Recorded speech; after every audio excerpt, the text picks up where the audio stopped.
Pour les amis, aujourd'hui, quelques mots pour comment dépasser la peur. C'est vrai que la peur est une émotion très présente dans nos vies. La peur et toutes ses dérivés, hein, l'angoisse de faire des choses, tout cela est très présent dans notre société qui a tendance à attiser certaines peurs.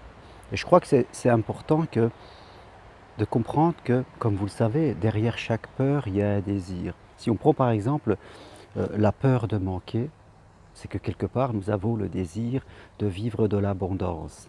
Si nous avons la peur de la solitude, c'est que quelque part en nous il y a le désir de vivre entouré par des gens qui nous aiment.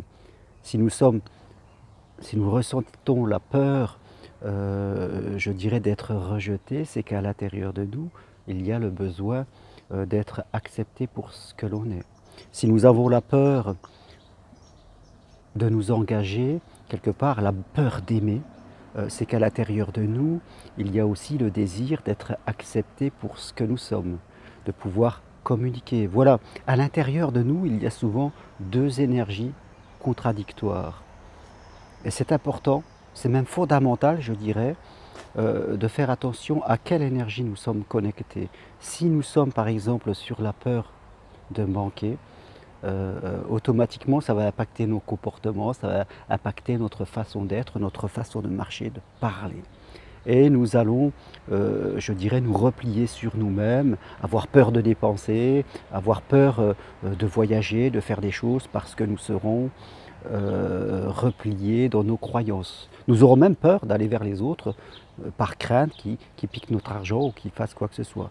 Idem, la peur d'être rejeté qui peut faire que nous soyons trop gentils avec les autres, on dit oui à des choses alors qu'il devrait dire non, on accepte tout, on n'ose pas affirmer son avis par peur du conflit et d'être rejeté, et fin de compte, on arrive souvent au contraire, on est rejeté. La peur d'aimer, bien sûr, alors qu'à l'intérieur de nous, il y a le désir. Le désir, je dirais, d'être accepté dans ce que nous sommes, dans nos besoins, et pouvoir les exprimer. Souvent les gens, ils ont envie d'aimer, ils n'y vont pas parce qu'ils ont peur d'être incompris et à chaque fois ils seront obligés, je dirais, d'expliquer. C'est plus à l'intérieur d'eux, je dirais, non pas qu'ils n'ont pas envie d'être aimés, ils ont envie d'être aimés, mais ils doivent progresser sur leurs frontières avec les autres pour pouvoir exprimer leur avis. Et bien sûr, si on ne va pas vers l'autre parce que on a peur de ne pas être aimé comme l'on est, automatiquement on va se replier sur soi et on va passer à côté peut-être de quelque chose de fondamental dans sa vie, d'un bonheur vraiment le plus important. Donc c'est important pour vous, je ne sais pas où est-ce que vous en êtes dans votre vie, si vous m'écoutez, c'est de savoir est-ce que je suis poussé, est-ce que chaque jour je suis connecté par ma peur ou est-ce que je suis connecté par mon désir. Si je suis connecté par mon désir, je vais m'ouvrir parce que je serai poussé par une énergie de vie.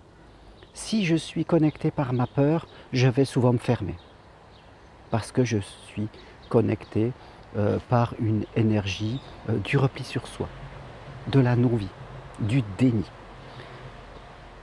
Les gens comprennent ce que je dis de façon intellectuelle. C'est un travail sur soi à faire de tous les jours. Il faut cette discipline pour notre mental, notre cerveau. Je veux dire, l'éduquer pour qu'il commence à changer sa façon de penser.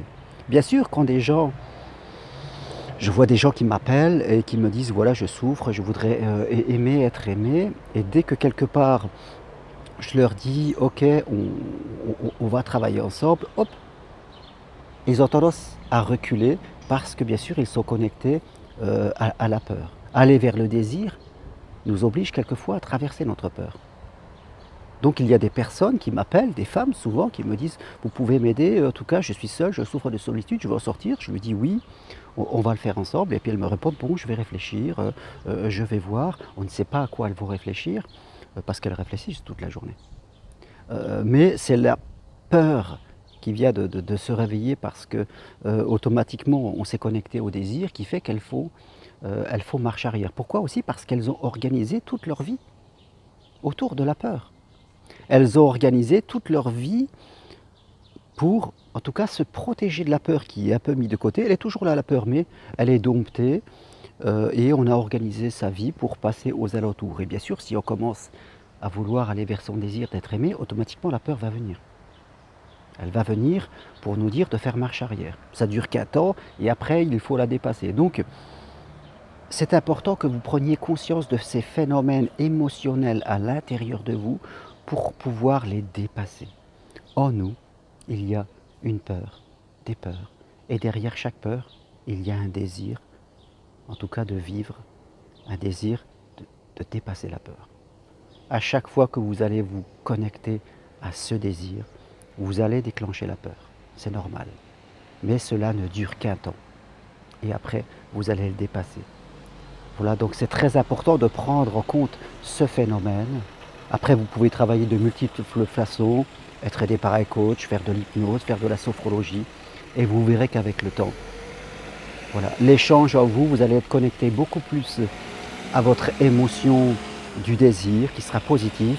Vous allez progressivement vous ouvrir et votre monde va changer. Les personnes qui vont venir à vous vont changer et de nouvelles opportunités insoupçonnées vont être là. Si vous restez connecté par la peur et que dès que vous allez vers le désir, la peur vient et que vous vous arrêtez là, ça va être de pire en pire. Parce que la peur va devenir comme un étau. Elle va vous enfermer.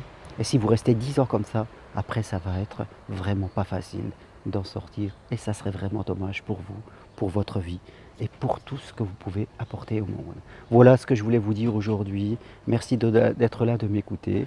Comme toujours, si vous avez envie d'aller plus loin, je suis là pour vous aider. Et si vous avez envie que je vous forme de manière individuelle pour faire un super métier de la relation d'aide, vous avez toutes les infos sur mon site germaroncari.com. Merci et à bientôt. Au revoir.